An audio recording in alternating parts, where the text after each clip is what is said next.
Keith Grinke here from Top Eight News with Roland Delorme, Winnipeg Zone, about to fight in UFC 161 against Edwin Figueroa. Thanks for the interview, Rolly. No problem. So, it's been pretty good here in the UFC with you. 2-0-1, 2012. Very up and down, and I guess a little bit up after. Let's start there. Last year you beat Nick Denis, and one of the fights of the year, and you were coming in as the underdog. Talk about that fight.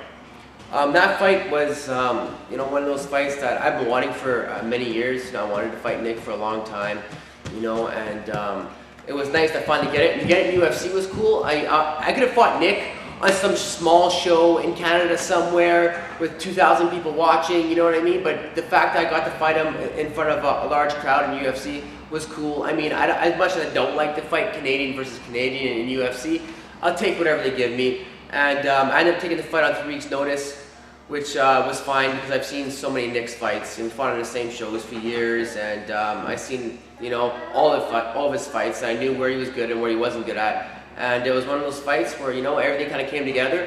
I came out, took some lumps in the first few minutes of the fight, but I got a chance to give some back, and I caught him with a choke at the end of round 1. Yeah, it was a fantastic fight. Like I said, probably round of the year by any Canadian for sure. Well, it was one of those things that Nick, he gives his back a lot against grapplers, a lot in his fights, and I knew that if he gave his back to me, I'd have a good chance to choke him. Just sometimes, man, getting there is an issue. So it took me 5 minutes to get there, but when I finally got there, I made the most of it. Yeah. And the next little misstep for you, Francisco Rivera in Calgary last year. You got the loss, later overturned. Why don't you talk about that? First the loss, and then getting the loss removed from your record because of a drug suspension. Well, it kind of felt like I got a mulligan there a little bit. It felt like I came out there, I didn't perform the way I wanted to. I had a lot of issues going into that fight too. I had a lot of injuries and stuff like that, and it's one of those things that where I don't have the luxury to pull out of a fight if I don't feel good, or if I'm hurt. I need to get paid, and I've never pulled out of a fight because of an injury ever.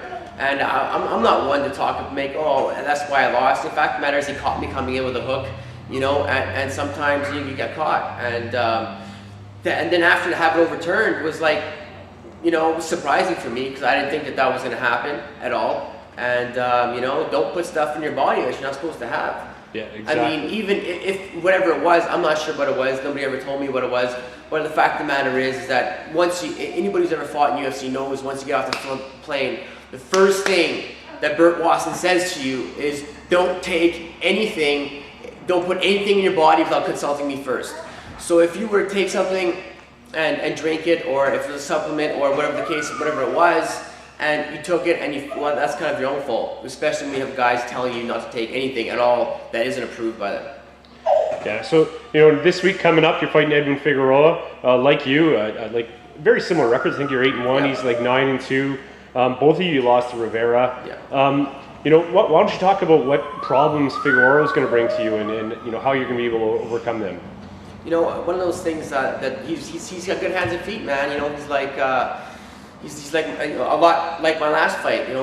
He's good standing up. I think he's got some serious problems though.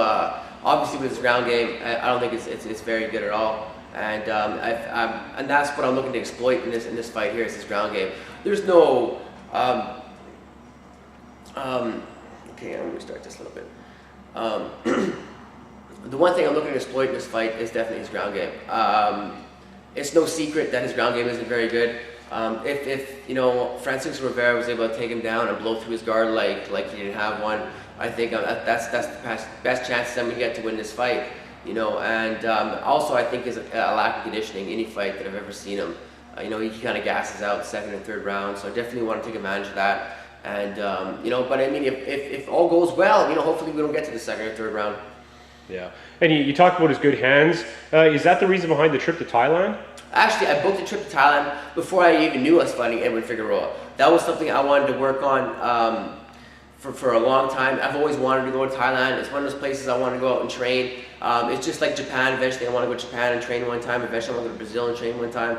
It just so happens that I booked that flight, and then all of a sudden, the UFC announced that I was fighting Edwin Figueroa in a few weeks after that. So it actually worked out perfect. And it was nice to be able to go out there and work my Muay Thai and get a bunch of different looks and get the best trainers in the world and have the best pad holders and train with some of the best guys, and coming up to my fight for 161 in Winnipeg here. Yeah, so, in being in Winnipeg here, speak bluntly, like the last 2 times, you had difficulties in the cage was in Canada, at a CFC event and in Calgary. And the times you look, great were UFC events outside of Canada. So is that just coincidence, or, do you have a home crowd advantage here?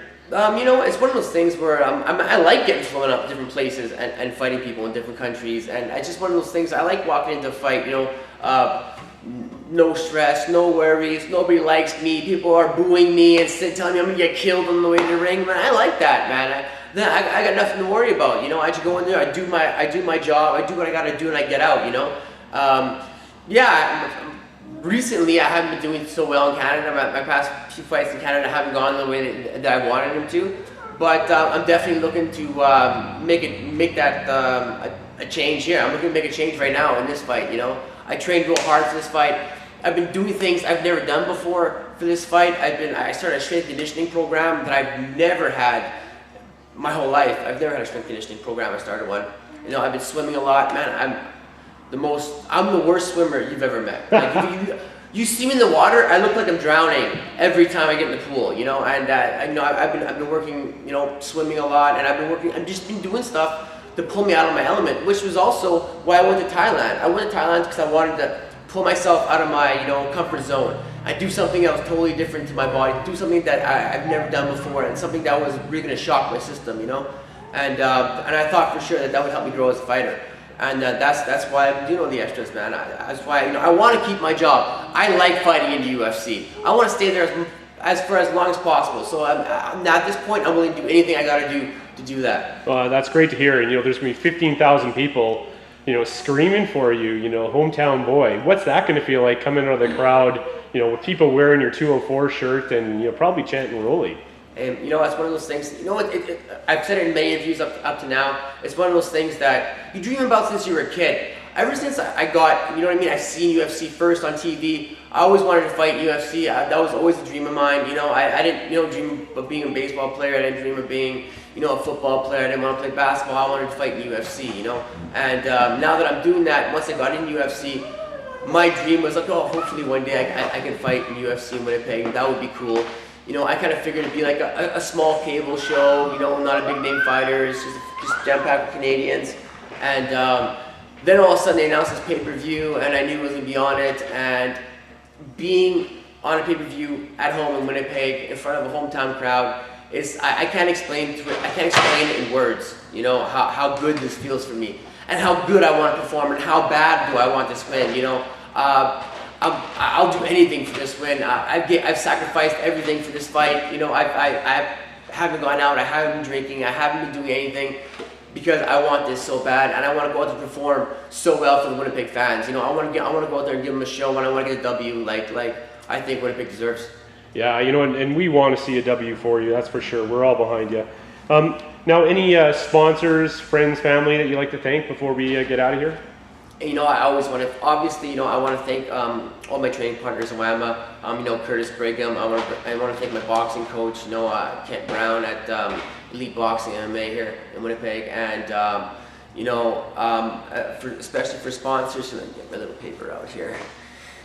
I sometimes have a hard time remembering all these guys. I get in front of the camera and I want to say something and I forget. So, I want to thank Vanilla Jacks. They've been good to me, helping me get my supplements and my shirt's ready for this fight.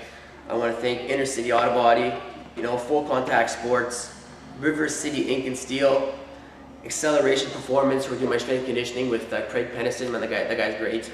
And Hayabusa, who sponsored me for this fight. So to all those sponsors, thank you very much. And of course, all my training partners, my family, my mom, who's been so good to me for this fight, watching my daughter so I could be in the gym all the time. You know what I mean?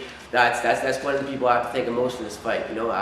Without her watching my daughter all the time from the mom in the gym, that's made a huge difference for me, and I gotta appreciate that. How hard is it, being a fighter, in the UFC, an undercard guy, not necessarily making the big pay-per-view dollars and stuff like that? A father, must be tough. Man, it's definitely it's definitely tiring. You know, it's one of those things. You know, especially when I got a fight coming up. That between spending time with my daughter, watching her, taking care of her, going to the gym, making all these arrangements to be at certain places for certain times. Sometimes it's hard to get there on time because things come up. Everybody knows in life, when you have a family, sometimes things just come up unexpectedly. And but that being said, I'm doing something I love to do. I get to go to the gym and punch people in the face for money. You know what I mean? I get to go to the gym and work out with my friends and beat them up and then sit around and chat after them. That's my job, As tough as it is sometimes, as tiring as it is sometimes, balancing and managing everything, man, I wouldn't change anything. I wouldn't change anything for any amount of money. This is fantastic. This is where I want to be. And having my daughter with me in the gym and stuff, sometimes when I bring her, it's nice. I want her to see that her dad works hard, and he works hard for what he has, and that if she wants something too, not to be afraid to go for it. Well, Roland Delorme, thank you for your time. We're looking forward to seeing you do your job on June 15th here at UFC 161, and hope to see you after that, on the W side of things. Awesome, thank you.